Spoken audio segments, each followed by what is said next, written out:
telling the Doctor what they have, but that they are under attack. The Doctor can, of course, do nothing. And as suddenly this purple portal opens up, and out of it comes the Master, apparently from Gallifrey, and tells them everything's about to change. Meanwhile, in movie B, we see a baby abandoned on a street of what looks to be early 20th century Ireland. He is adopted by a couple. We see him go to school, grow up, and join the guards. Where at one point he confronts a thief, is shot and knocked off what looks to be about a 50, 60-foot cliff, slams into the beach, and manages to walk away without a scratch. What the hell? Later on, we see him retiring in style, and on his way out from his retirement, he is picked up by his father and the guard that helped recruit him, who looked the exact same age as they did when he was 20. They turn him around, take him into the back room, strap him up to what looks to be a lie detector, but winds up giving him massive electric shocks, saying he won't remember anything. This apparently has nothing to do with the rest of the story. For now. And yes. Oh. That's it, Matt. Okay. I can't stop it. I'm now finding which window I'm trying to get back into. I saw it was 5:34, I think, when you stopped. Yeah, well, I had to add the B plot. Mm-hmm. Yep. By Which the has way, nothing- Thomas has been in the chat. Yes, He I know. mentioned I'll have at least one more movie for next week. Different Shade of Silver coming in Big Finish 2022. Cyrus Jones, aka Doctor Who, and D&D Flying Skulls. Oh, you're saying in the Twitch chat. Okay. Yeah. Okay, in the Twitch chat. All right. And Bring Back You Will Be Like Us. For Cybermen. I don't quotes. know. That has become kind of the Borg. Yeah, that's still technically a the- branch off of the Borg. I mean, the Cybermen did it first, but the Borg has kind of made Taken it a that. thing. Mhm. Yeah. They've kind of taken that, and then course. they've actually got a more better take on it, to be honest. Right. So let's talk about our thoughts. Same with Resistance is useless. All right. So Tim, then Bill, then Matt. So Okay. what did we like about this episode, Tim? Oh, let me actually tell Thomas's first, since he posted. Ah, okay. That's Yeah, I was fair. saying he was in the regular chat. Yeah. Yep. Thomas, what he liked was the fact that Cybermen felt like an actual world-conquering threat for a change. Yeah, they had kind of become the B League. Because, the Daleks, even the Daleks had lost some of their threatening just by overuse. But, the Daleks were way up in the A rank villains, and then the Cybermen were down the B team. And then, yeah, the whole pest control thing didn't do the Cybermen any favors. No, it did not. And that was their first season finale outing. And I think they're one season finale without the Master. Yeah, they really wound up just playing second banana to the main villain. Mm-hmm. And while the Master's in this, this really does show them as being this valid threat. Because the only time that we've seen the Cyber Wars and the Cyber Fleet was when Rory came up to send them a message and wound up blowing up an entire fleet. The Doctor just fucked them up in the background for fun. Yes. For lulz. It's like, hi, remember me? Like we're here to extort the Cybermen. That makes them a big threat, right? Mm-hmm. That's basically just bullying the bad guys at that point. Yeah, and the thing is, I mean, even when the Doctor faced them in the Tom Baker era, they were has-beens.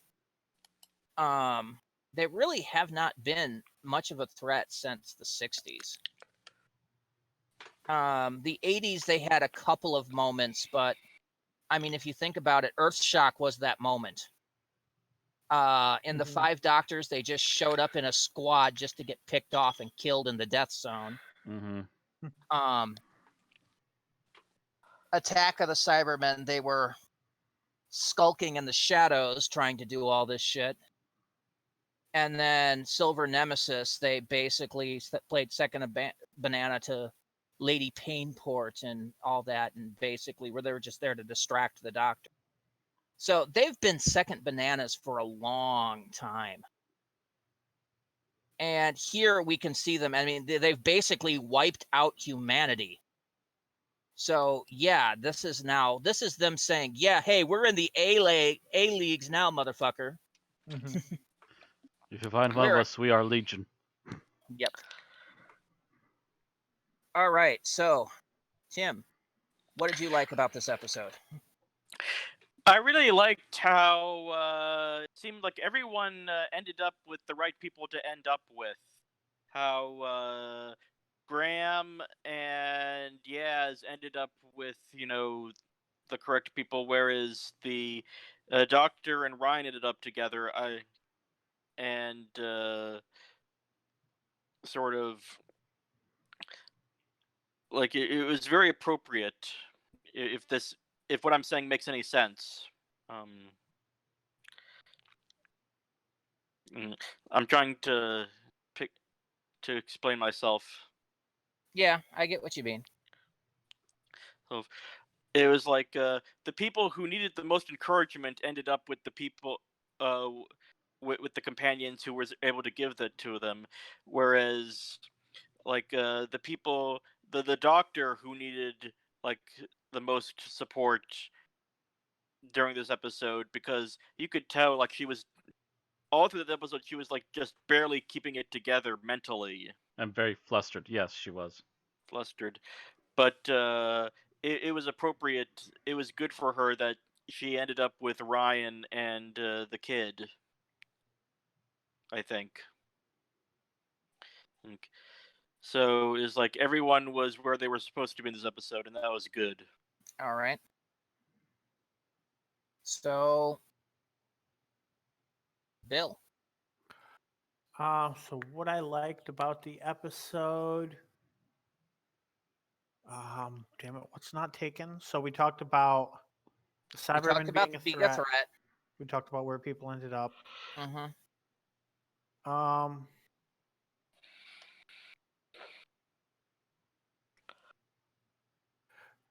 So I think this is a little bit different, but the fact that you really don't know what or how they're going to get out of this. They keep saying, we can't get to the TARDIS. We can't get to the TARDIS.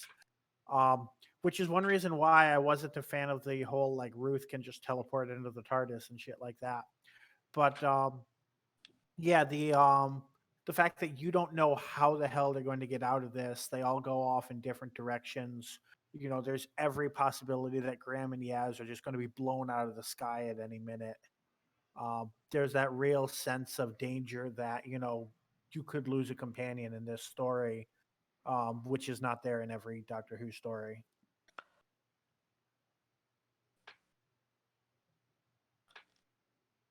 All right. So the sense of threat there. Okay. Yeah. All right, Matt.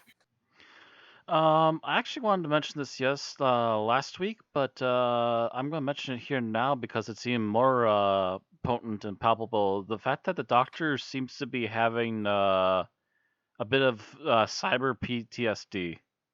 Yes, I was going to bring that up. You beat me to the punch. Dun, dun, dun. I was noticing it a bit last time, and it's even more obvious I now. actually was going to bring that up in favorite scenes.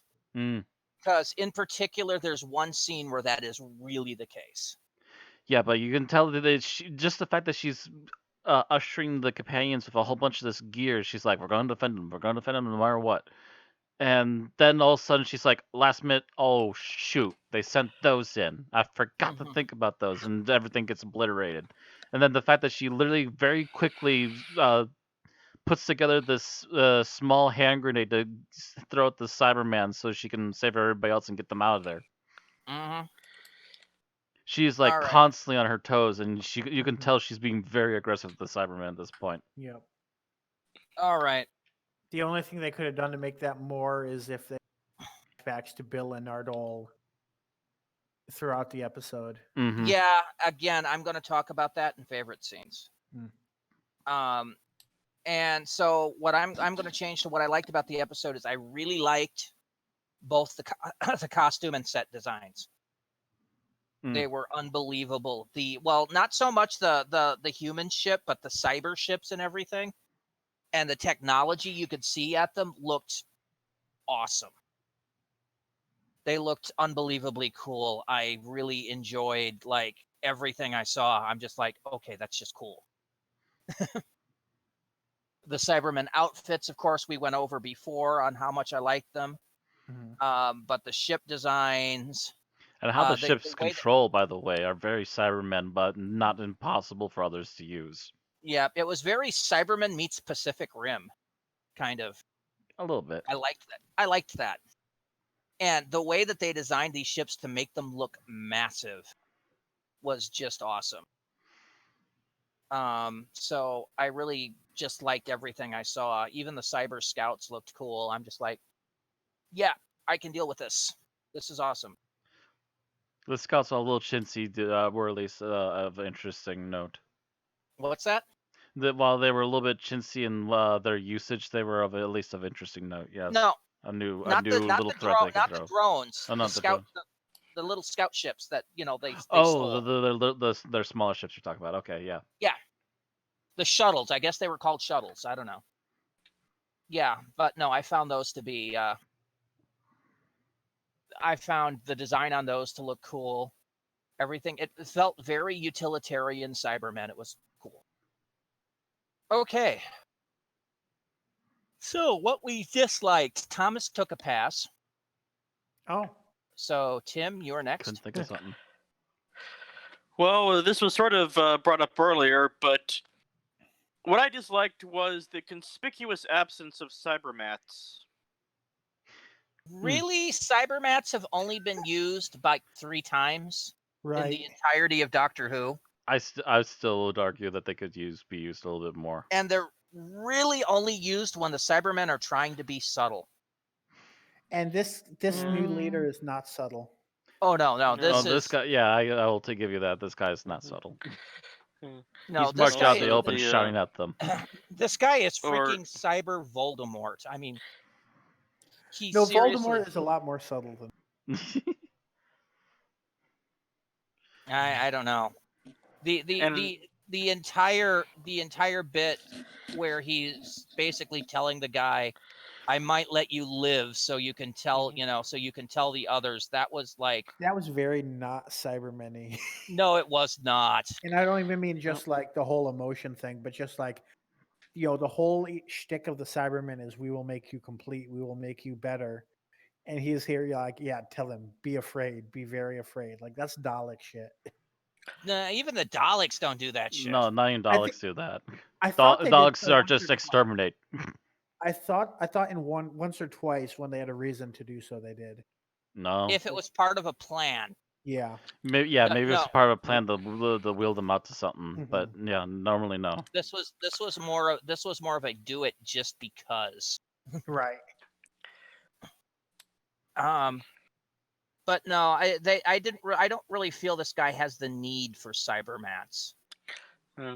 Well, I just think like as people said, the cybermats were not used so they could bring in the excellent new design of the cyber drones. Wait a minute. I don't think the design was excellent at all. I think it was completely lazy. Yeah, It was like I still argue that point too. Actually, the cybermats could be used for more than just stealth. They could be used to help with stuff like that too. I seriously think they could have just miniaturized the model they used for the cyber shuttles and made drones out of that, and it would have been more believable.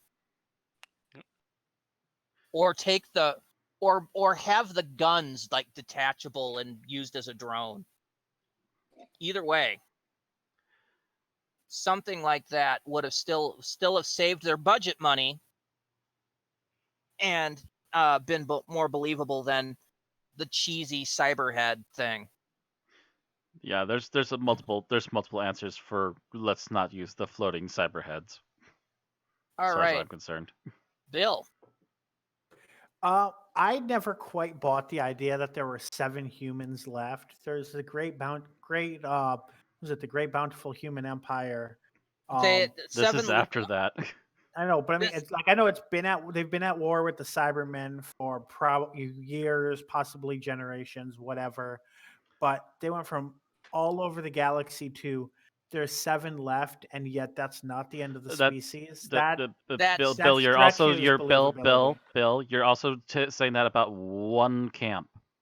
No, Right, she said no. it was the last one in the universe. No, she No. said in this part of the universe. Yes. You're misconstruing things. She said last multiple times, sometimes with a qualifier, sometimes without.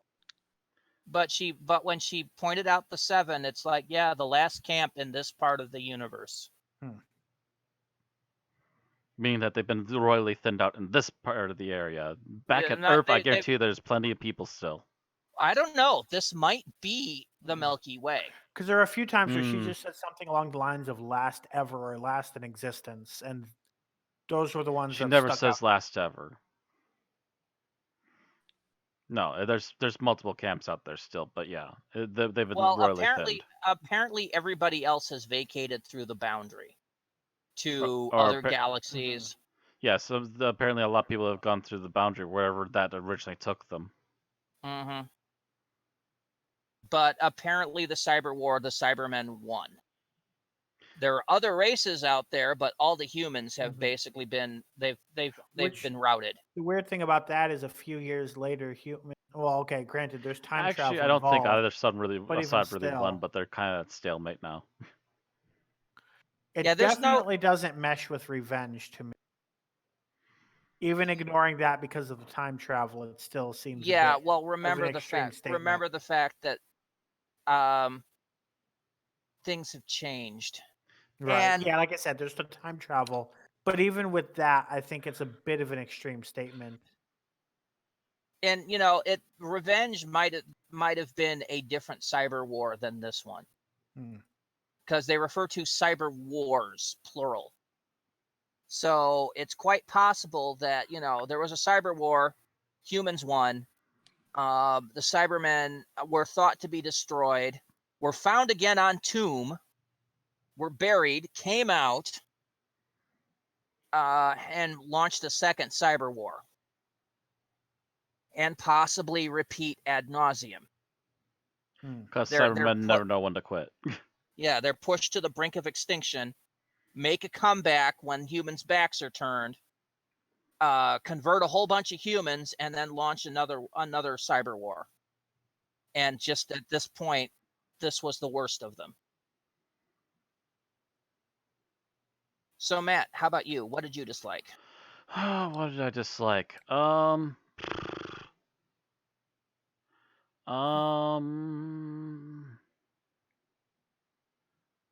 Trying to think of anything in particular.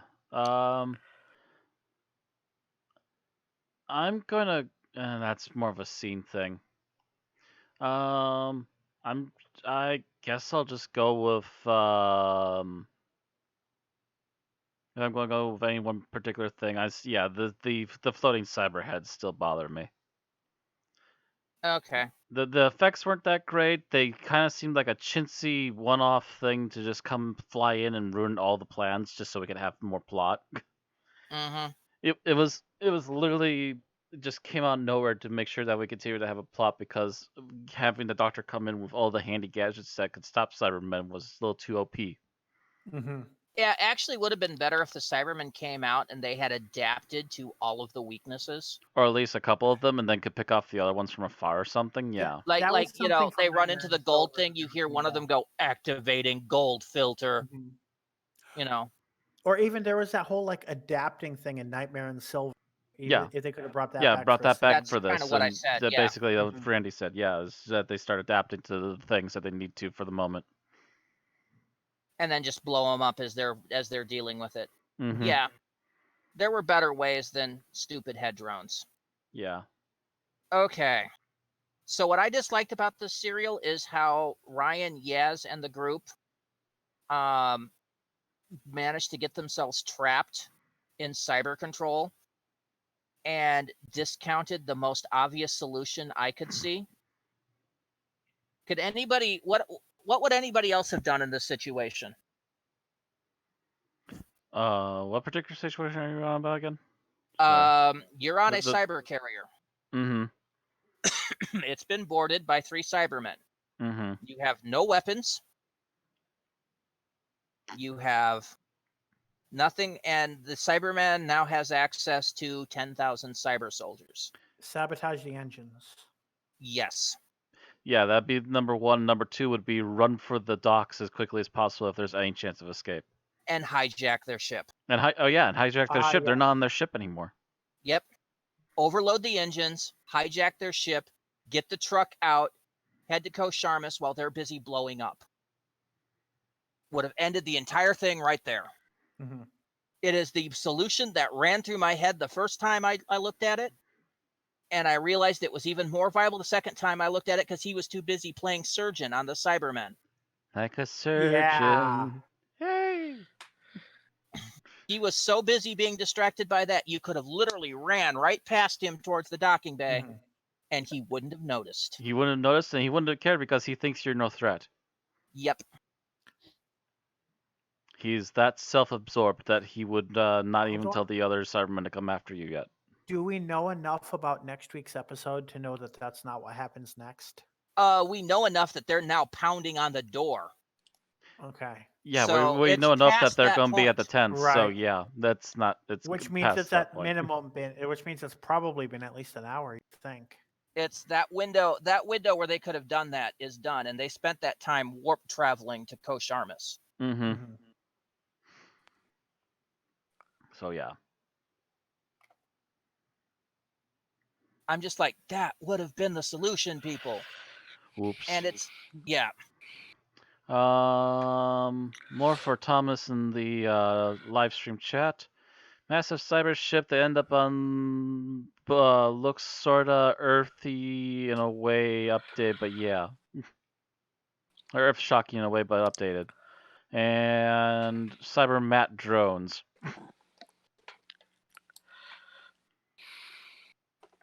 All right. Flying So cyber favorite, mats. favorite scene. Thomas's was the master returning. As much as I figured he had to show up, they still managed to surprise me. I kind of figured it out like 30 seconds before it happened, and I'm like, oh yeah, this is where the master's gonna come out. I knew he was going to be a part of the Kinda next cool, like, episode, but I did wasn't ya sure if miss he was going to me? show up in this Yeah. one. Oh, I figured he had to. It figures that he should, yeah. I figured he had to set up the timeless children, and I was right. I either figured it was going to be the master or it was going to be the Ruth doctor. It was going to be one of the two. You mean Dr. Ruth? Let's not go there, Tim. Okay. Just don't. Okay. Anyway, Try the so shampoo. instead, Tim, tell us your favorite scene.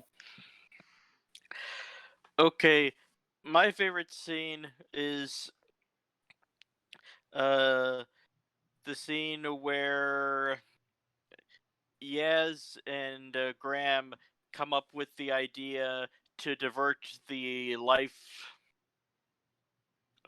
support system to make that final jump into the bigger ship.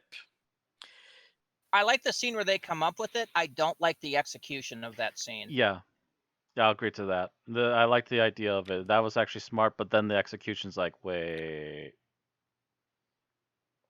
Because when they start spinning out of the control only to abruptly stop through the stabilization thrusters and go into the docking bay, I'm like, that's a little contrived.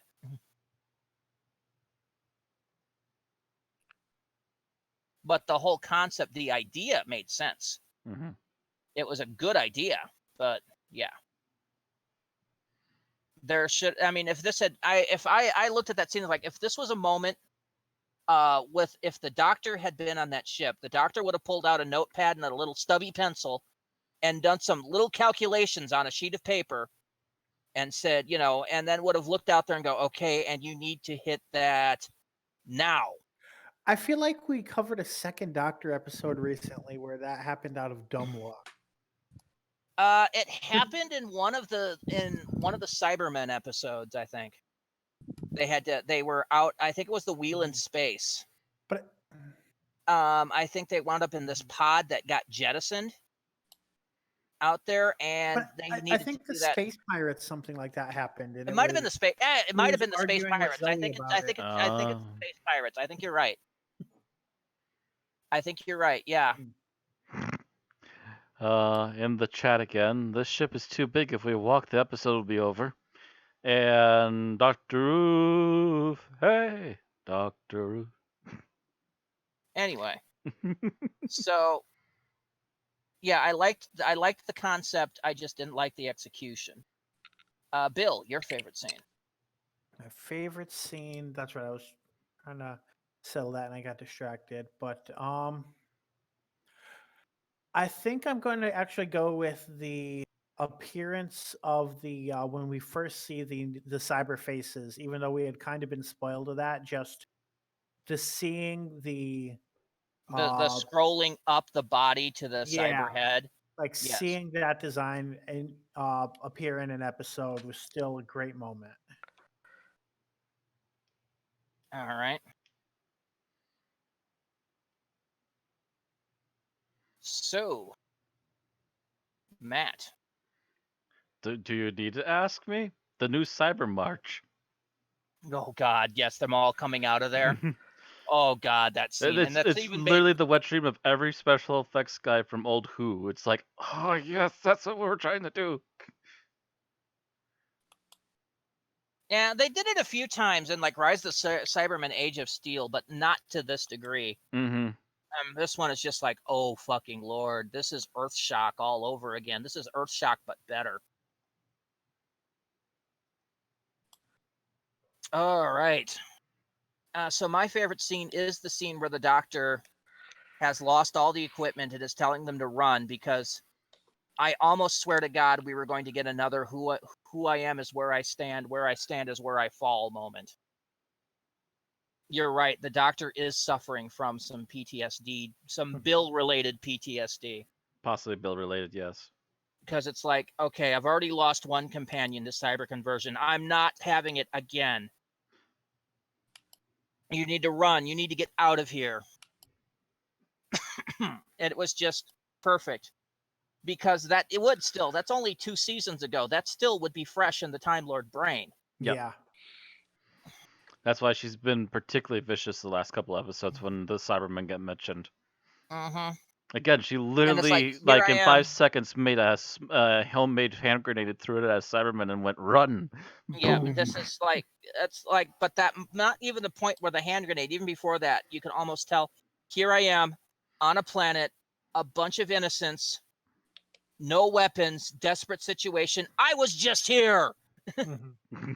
And I died because of it. Well, have to repeat my deaths. Fortunately, managed to get out of it, but that was kind of the moment of desperation that was in her eyes. Mm-hmm. And so that was some good acting. I liked that. Least favorite scene.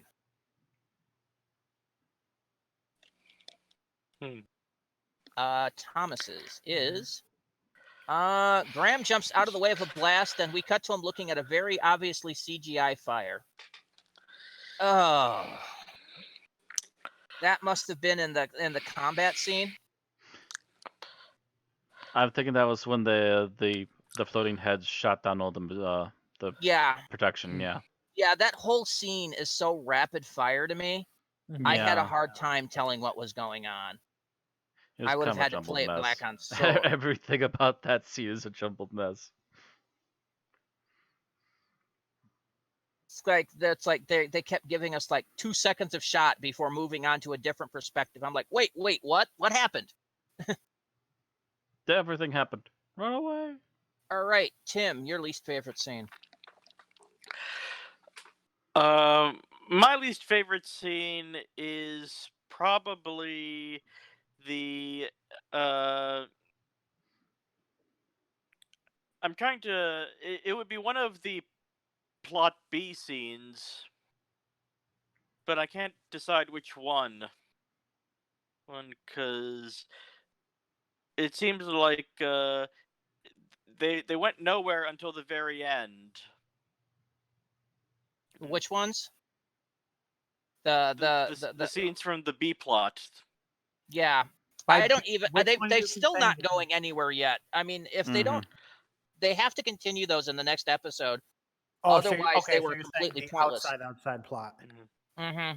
Okay, because I was thinking A, the Doctor, B, Yaz, Graham, C, the plot you're talking about. That's why I was trying to clarify. Well, Oh yeah, the the Doctor and the Irish Yaz plots. plots all still revolve around Yeah, each other but enough that you can tell that they're part of the same story. Yeah. The other one, yeah, there's no relation to this at all. At least so far. Because yeah, they don't make any sense. I'm hoping they tie it up in the next episode, because as it is now, it's just wasted time that could have been spent on other stuff.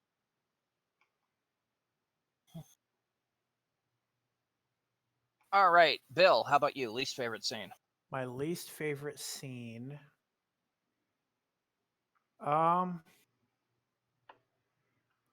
So this is probably going to change when they explain it, but for now, Gallifrey and the Master showing up at the end was just a total what the fuck moment for me. And once they explain it, there's a good chance I'll change my mind. But for now, my least favorite scene. All right. That's kind of out of Matt? nowhere. Mm-hmm. Oh, my least favorite scene. I'm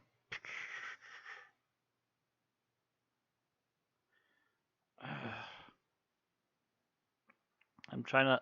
Actually, you know what? No, I have something that took me out of the moment.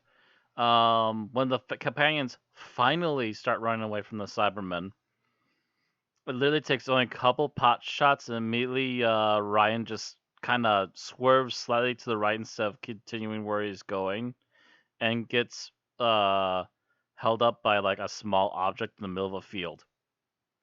It's like, really?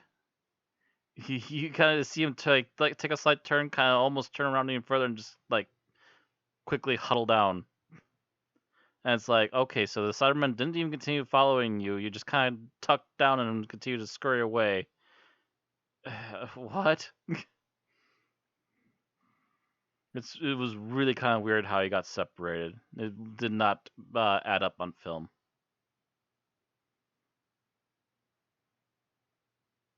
All right. So my least favorite scene is the fact that these refugees go from, we're not soldiers, we have no weapons, we have everything, while the Doctor and them are setting up defenses, to, and the Doctor is telling them, is trying to see if they can fight, to, yeah, let's fight them, when the defenses have been destroyed, they still have no weapons, and they had a worse chance than they did 5 seconds ago.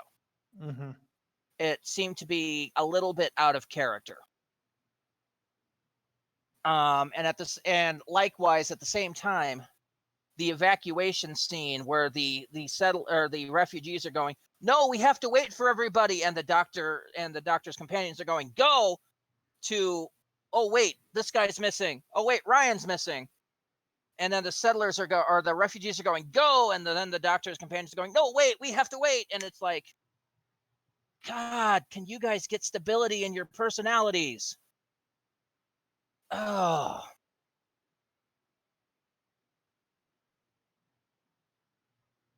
It's like, why did the refugees kept 180ing their personality, their opinions at the drop of a hat? Makes no sense. Anyway, that was my least favorite stuff. So, all right. Before we move on, Thomas says in the chat, Bill can relay my theory I had about the Irish subplot since we discussed it. Oh. Yeah, we were going to discuss that, and I'd forgotten. So, yeah. Should we just do that now out of the blue? Yeah. Or Might okay. Yeah. as well really Before quick. we go to our final thoughts here, yeah. Mhm. Yeah. So. Or actually, wait. No, let's do our final Okay. thoughts Final first, thoughts, and then we'll throw Okay. that in and there. then All right. predictions, and then predictions. Predictions. Okay. Okay. Instead of ratings, we'll do predictions. Mhm. Should we start with Thomas's final thoughts? Yes. He says one of his favorite episodes this series, hoping they don't fuck it up with 2. All right. So, Tim. This could be one of my favorite episodes of the series if 2 pulls through. Other than that, I'm imagining that so far, Chris Chibnall has, I think, done a decent job of, making good on his promises. And that the Irish thing will make sense one day. I hope to see more Cybermats. Well, you're gonna turn blue if you hold your breath on that one. Yes, I'm just a Smurf. The least used available threat. And I like how Yaz had still some more moments to shine in this episode. But other than that, I don't really have any strong feelings on this one because it just seems like it was just a setup for the next episode. Kinda Mainly. does, doesn't it? Yep.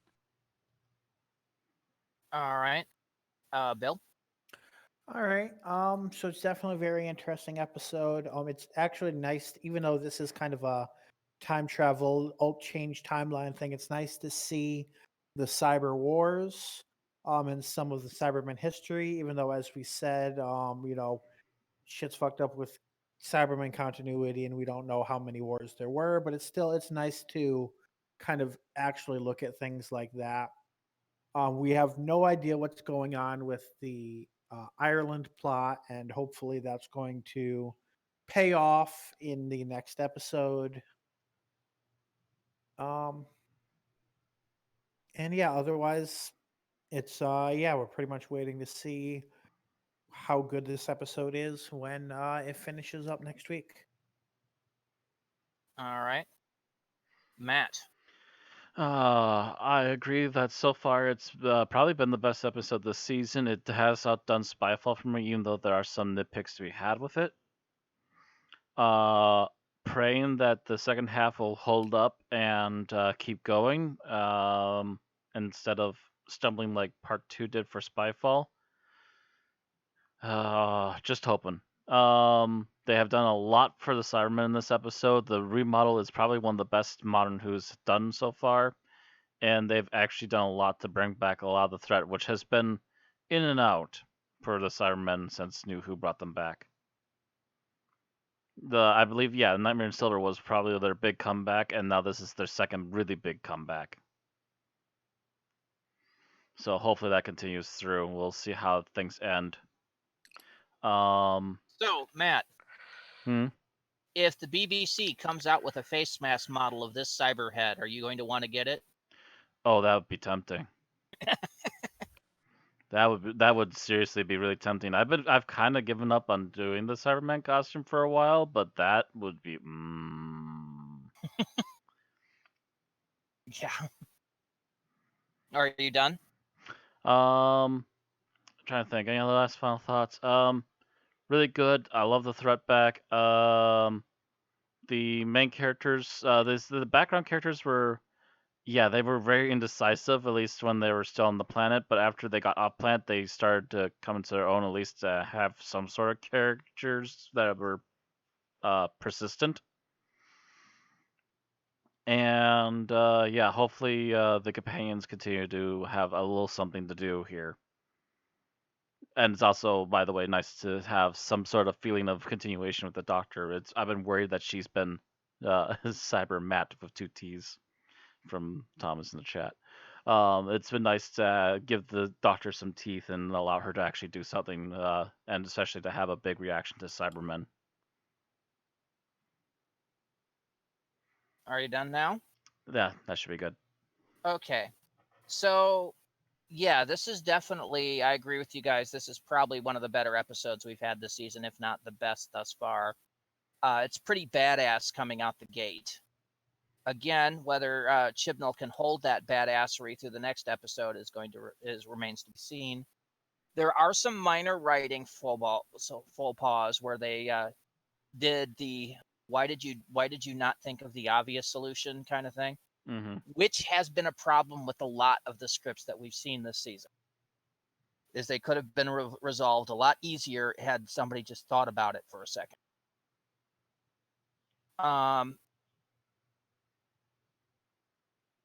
But other than that, thinking about it for a second.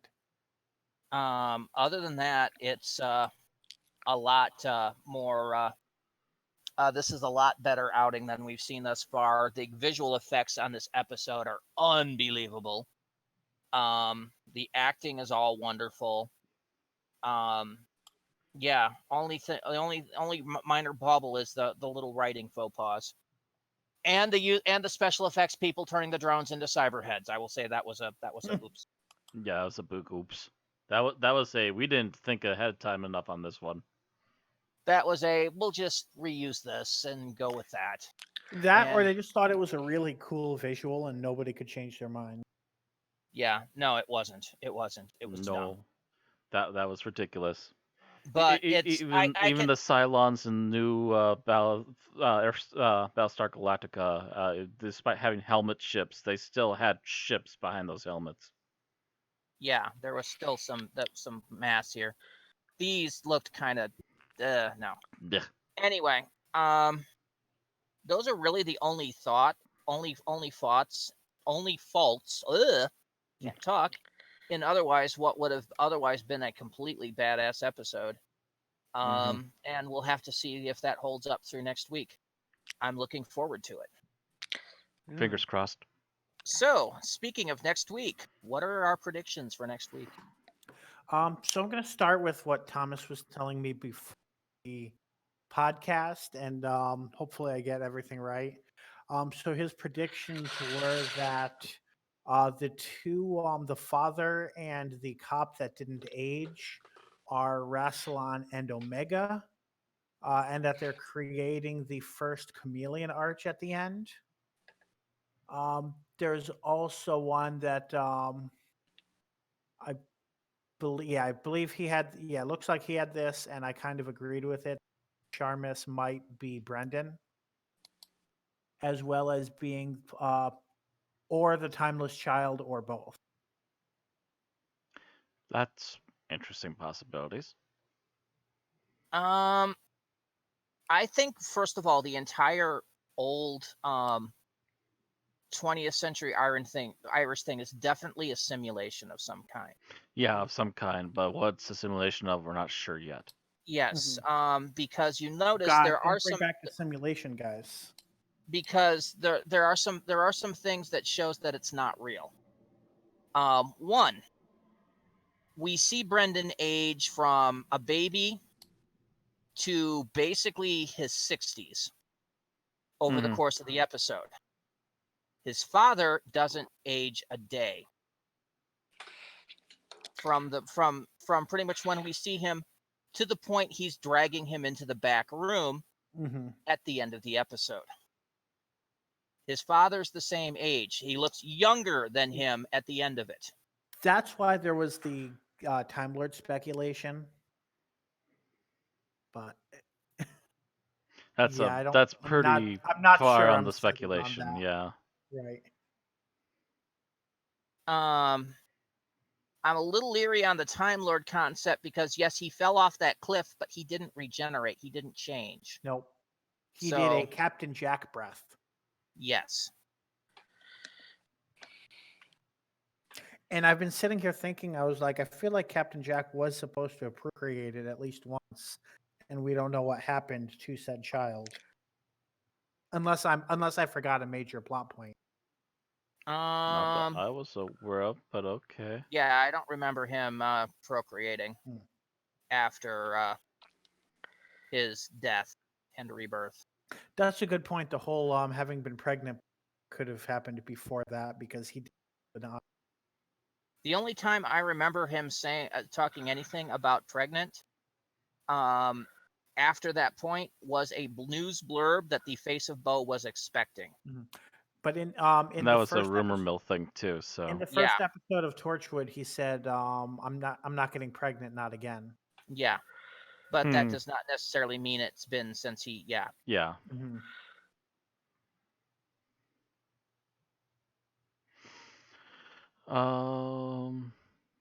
But so it's definitely a simulation. Either it's some kind of suspension thing for the Cybermen for their brains while they're in there, and they were getting wiped to prep for being launched, or it's definitely some kind of Time Lord mind washing technique. But which I do not know. I can only predict that that's what I think it is. As for what's going on here, I'm wondering if the Time Lords were behind all of this, the Cybermen, the Cyber Wars, everything. And that's what's going to be revealed to the Doctor. I don't know about that. I don't know. I mean, I'm just guessing at this point. Anybody else have any predictions or ideas? Not the Master pulling all the strings, trying to be Doom up in here.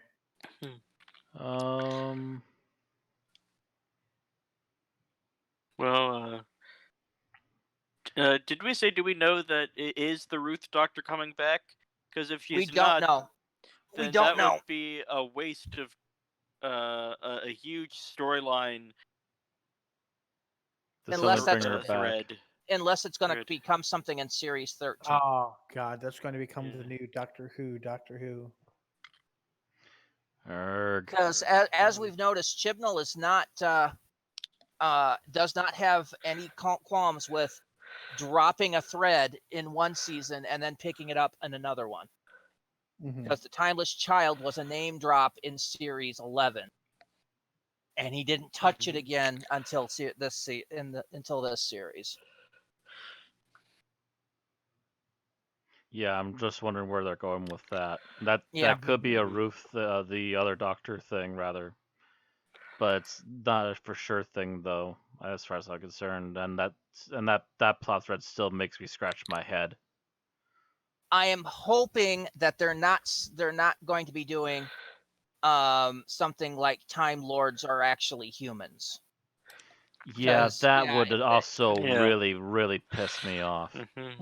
If that's their whole thing, is that basically humans, like the humans that escaped, fell back and became Time Lords.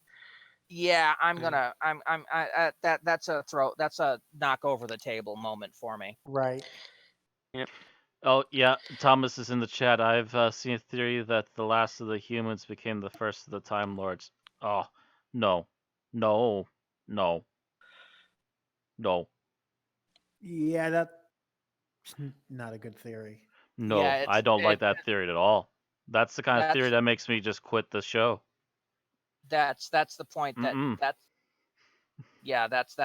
a flip over the table moment for me. On a related note, Thomas and I were briefly talking about when we talked about the idea that this child seems to be connected to Captain Jack in some way, and could potentially also be the Timeless Child.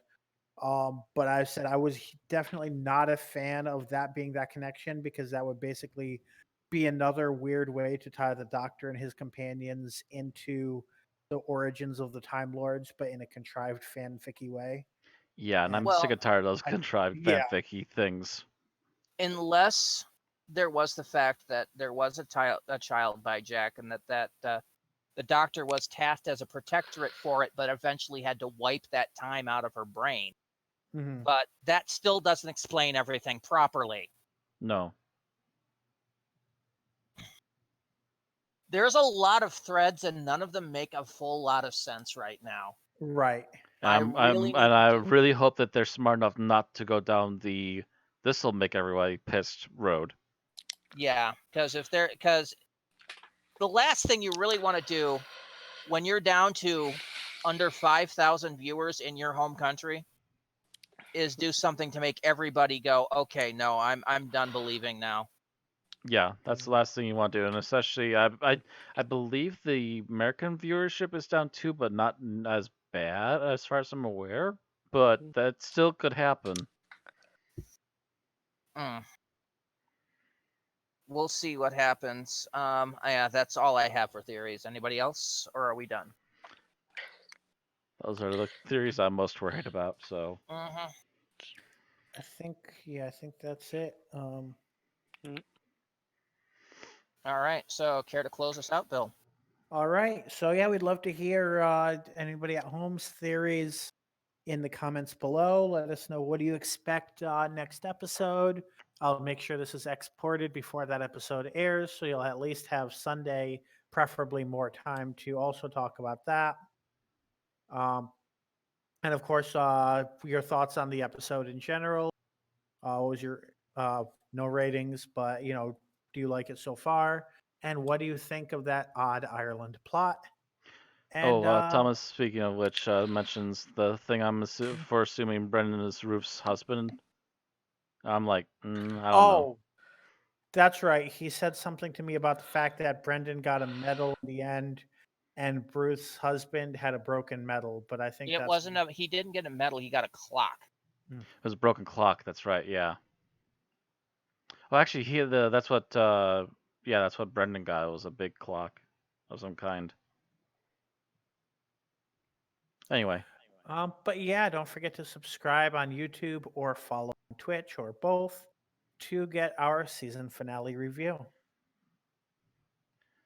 All right. See you all later. Yep. Bye.